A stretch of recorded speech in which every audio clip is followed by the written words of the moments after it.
नमस्कार, मैं हूं प्रदीप कुमार। आप देख रहे हैं पॉलिटिकल आइडिया। पॉलिटिकल आइडिया के आज के इस अंक में आप सभी दर्शकों का बहुत बहुत स्वागत है। मित्रों, बिहार में विधानसभा चुनाव के प्रथम चरण के लिए मतदान आज संपन्न हो गया। 121 विधानसभा सीटों पर जिन पर आज मतदान हुआ, उसमें 24 विधानसभा सीट पर कांग्रेस पार्टी चुनाव लड़ रही थी। पिछले चुनाव में 2020 के विधानसभा चुनाव में इन 24 में से 7 विधानसभा सीट पर कांग्रेस के उम्मीदवार की जीत हुई थी। वो थी मुजफ्फरपुर, राजापाकर, खगड़िया, विक्रम, बक्सर, राजपुर और महाराजगंज। लेकिन इस बार महाराजगंज सीट कांग्रेस नहीं लड़ रही थी। जो कांग्रेस की जीती हुई सीट है वहां से आरजेडी चुनाव लड़ रही थी और आरजेडी के उम्मीदवार वहां से इस बार चुनाव लड़ रहे। कांग्रेस के विजय शंकर दुबे वहां से जीते थे पिछली बार, लेकिन उस सीट पर इस बार कांग्रेस के उम्मीदवार नहीं है। ठीक है, तो 6 सीटों पर कांग्रेस जीती थी पिछली बार। साथ ही जो और 18 विधानसभा सीटें हैं उनमें भी आप कहिए कि 2 विधानसभा सीट ऐसी है जहां पर की फ्रेंडली फाइट की स्थिति है। राजापाकर विधानसभा सीट पर कांग्रेस लड़ रही है सीपीआई के उम्मीदवार मोहित पासवान के साथ। साथ ही बछवाड़ा पिछली बार कांग्रेस नहीं लड़ी थी, वो सीपीआई लड़ी थी। वहां से सीपीआई के उम्मीदवार 487 वोट से उनकी हार हुई थी। वहां कांग्रेस पार्टी की तरफ से गरीब दास इस बार चुनाव मैदान में है। इस प्रकार से साथ ही एक और विधानसभा सीट आपको पता है लालगंज, जहां कांग्रेस पिछली बार लड़ी थी, लेकिन इस बार कांग्रेस के बदले वहां से शिवानी शुक्ला लड़ रही है। पिछली बार वैशाली में भी कांग्रेस के उम्मीदवार थे, लेकिन जिनको कांग्रेस पार्टी ने एक तरह से विड्रॉ ही कर लिया है वहां से। ठीक है, तो इस प्रकार की स्थिति रही है। इस बार कांग्रेस पार्टी का टैली बढ़ना तय है। इसमें से जो 6 सीट जीती थी उसमें मैं बताऊं, उसमें 2 सीट कांग्रेस पार्टी इस बार लूज कर सकती है। ठीक है, वो सीटें हैं राजपुर सुरक्षित विधानसभा सीट, जहां से कांग्रेस इस बार चुनाव हार सकती है, और दूसरा विधानसभा सीट है राजापाकर, इसलिए कि वहां पर सीपीआई लड़ रही है और साथ ही जो जदयू के उम्मीदवार है महेंद्र राम, उनके पक्ष में आप कह सकते हैं वो सीट जाती हुई दिखी है। राजपुर सुरक्षित विधानसभा सीट की सीट आप कह सकते हैं कि वो सीट एक प्रकार से जदयू ही वापस पाता हुआ दिख रहा है। वहां से जदयू के उम्मीदवार महेंद्र राम एक बार फिर से उस सीट पर कब्जा कर सकते हैं। लेकिन इसके बदले में कांग्रेस कई ऐसी विधानसभा सीट है जिस पर की बहुत ही अच्छे तरीके से कांग्रेस ने विकट परिस्थिति में भी चुनाव लड़ा है। विकट परिस्थिति में इसलिए कह रहा हूं कि जितने भी दोनों गठबंधन में जितने भी दल हैं वो अपने प्रतिपक्षी दल से लड़ रहे हैं, मतलब महागठबंधन के दल एनडीए के दलों से लड़ रहे हैं। लेकिन कांग्रेस की स्थिति यह थी कि कई सीटों पर कांग्रेस पार्टी अपने सहयोगियों से भी लड़ती हुई दिखी है। अगर बात मैं एक 1 बाय 1 करूं तो गोपालगंज विधानसभा सीट ओम प्रकाश गर्ग वहां से कांग्रेस पार्टी के उम्मीदवार हैं और बीजेपी के सुभाष सिंह उम्मीदवार हैं। लेकिन यहां पर बसपा के उम्मीदवार इंद्र यादव ने कांग्रेस के समीकरण को एक तरह से खराब करते हुए दिखे हैं। कुचायकोट विधानसभा सीट पिछली बार की तुलना में बेहतर प्रदर्शन कांग्रेस करेगी।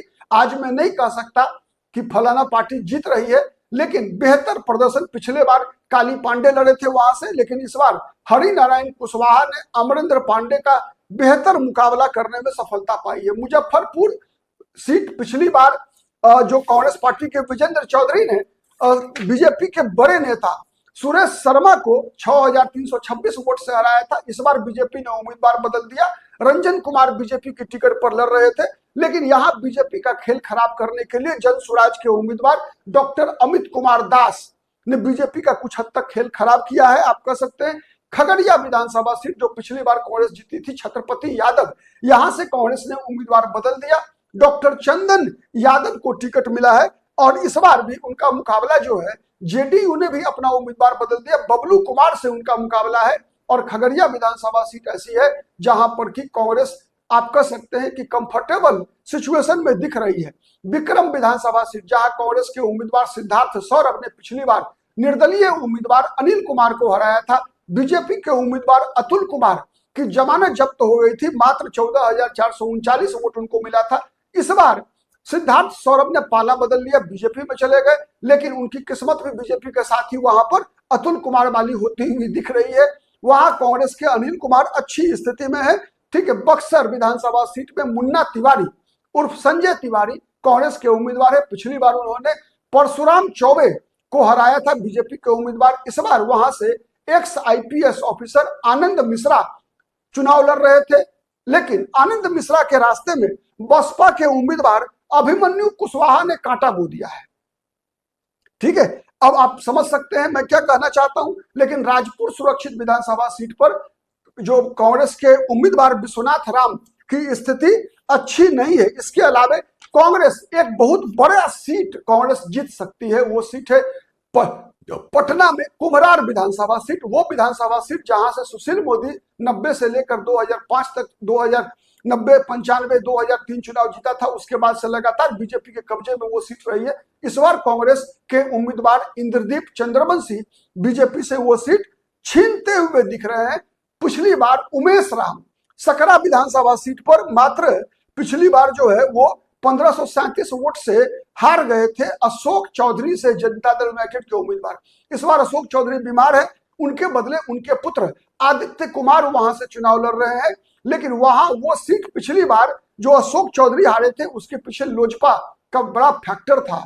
ठीक है, तो इस बार लोजपा चूंकि वहां है नहीं, इसलिए थोड़ा सा जो है यहाँ पर संकट में है। ठीक है, लालगंज और वैशाली का मैंने बता दिया, इन 24 विधानसभा सीट जिस पर कांग्रेस ने उम्मीदवार तय किए थे, 2 सीट तो वैसे ही साफ कर दिया, आरजेडी के खेल में हो गया साफ है। ठीक है, इसके अलावा रोसड़ा विधानसभा सीट पर कांग्रेस पार्टी की तरफ से जो तमिलनाडु के जो पूर्व डीजीपी बीके रवि वहां से चुनाव लड़ रहे हैं, तो रोसड़ा में उनका मुकाबला बीजेपी के वीरेंद्र पासवान से है। ठीक है, और वीरेंद्र पासवान के साथ उनका कांटों का संघर्ष है। ठीक है, थोड़ा इंतजार करना पड़ेगा, जब तक पूरा आंकड़ा नहीं निकल कर आता है तब तक बता पाना थोड़ा मुश्किल है। लेकिन जबरदस्त फाइट जबरदस्त रहा है। बछवाड़ा में कांग्रेस की जीतने की स्थिति है। शिव कुमार गरीबदास के प्रति सहानुभूति का वोट, चूंकि बड़े कांग्रेस नेता रामदेव राय के पुत्र रहे हैं, ठीक है, इसका भी लाभ उनको मिलता हुआ दिखा है। और साथ ही जितना विवाद हुआ उसका लाभ मिलता हुआ शिव प्रकाश गरीबदास को वहां दिखा है। बेगूसराय में अमिता भूषण 2015 जीती थी, 2020 में हार गई थी बीजेपी के कुंदन कुमार से। इस बार वो सीट अगर कांग्रेस पार्टी जीत जाए तो आप आश्चर्य मत व्यक्त कीजिएगा। बेलदौर विधानसभा सीट, बेलदौर में मिथिलेश निषाद कांग्रेस पार्टी के उम्मीदवार पिछली बार भी दूसरे नंबर पर थे। बीजेपी जदयू के उम्मीदवार पन्ना लाल सिंह पटेल से जबरदस्त मुकाबला हुआ है। लेकिन वहां पर आईआईपी जो आईपी गुप्ता की पार्टी है, उनके उम्मीदवार ने कांग्रेस के रास्ते में कांटे बोए हैं, इसमें कोई दो मत नहीं है। ठीक है, लखीसराय से बड़ा समाचार मिल सकता है मित्रों आपको। विजय सिन्हा जो बीजेपी के उप मुख्यमंत्री हैं, इस बार बहुत ही गहरे संकट में फंसे हैं। ठीक है, कांग्रेस पार्टी के अमरेश कुमार अनिस ने कड़ा मुकाबला किया है। ठीक है, इस सीट पर बरबीघा त्रिशूलधारी सिंह अच्छी स्थिति में है। बिहार शरीफ में उमर खान वहां भी कांग्रेस के रास्ते में सीपीआई के उम्मीदवार ने कांटे बोए हैं, इसीलिए बिहार शरीफ के बारे में आप समझ सकते हैं। कौशलेंद्र कुमार उर्फ छोटे मुखिया नालंदा से चुनाव लड़ रहे थे। इस सीट से विधायक हैं नीतीश कुमार के सबसे नजदीकी नालंदा जिले के मंत्री श्रवण कुमार। ठीक है, एक बार फिर आप नालंदा जिले में जो भी सीट लड़ना आप उम्मीद चांस कम मान के चलिए, तो एक ही स्थिति है नालंदा और हरनौत में। ठीक है, औपचारिकता आप कह सकते हैं, मुकाबला छोटे मुखिया ने अच्छा किया है, लेकिन जीत की संभावना आप नहीं देख सकते। अरुण कुमार बिंद के साथ भी वही स्थिति रही। पटना साहिब में मुकाबला अच्छा है, कांटों का संघर्ष है, लेकिन एज नहीं मिलता हुआ दिखा है कांग्रेस पार्टी को। ठीक है, इसके अलावा जाले विधानसभा सीट कांग्रेस जीत सकती है। वहां जाले विधानसभा सीट बिहार सरकार में मंत्री जिवेश मिश्रा जाले विधानसभा सीट हार सकते हैं, ऐसी स्थिति बनती हुई दिखी है।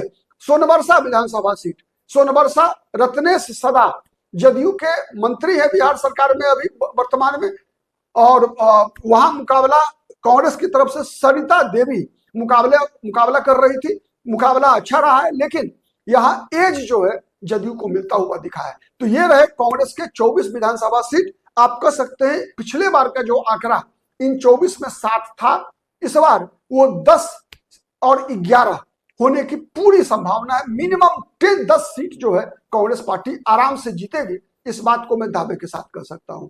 आज के लिए इतना ही, बहुत बहुत धन्यवाद।